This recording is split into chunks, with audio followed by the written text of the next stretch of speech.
ये आप मनाजर देख रहे हैं, रैली का आगाज़ हो चुका है और पाकिस्तान तहरीक इंसाफ के जो सपोर्टर्स हैं अब जा रहे हैं F9 की तरफ।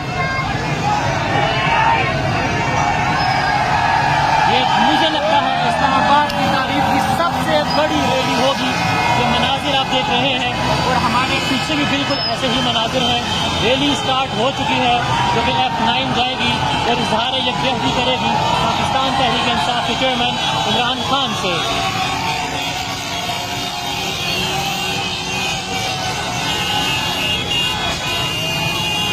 कोई नुमाइंदा जो तहरीक इंसाफ है यहाँ पर नहीं, ये सिर्फ वर्कर है, पाकिस्तान की आवाम है और एक कॉल पर यहाँ पर ये इकट्ठे हुए हैं और अब अपनी मंजिल की जानिब रवा दवा है।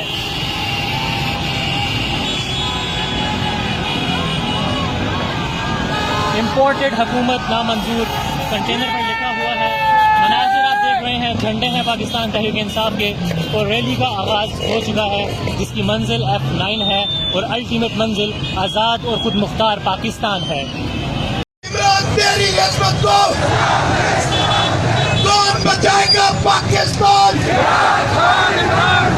कौन बचाएगा पाकिस्तान? कौन बचाएगा पाकिस्तान? कौन बचाएगा पाकिस्तान?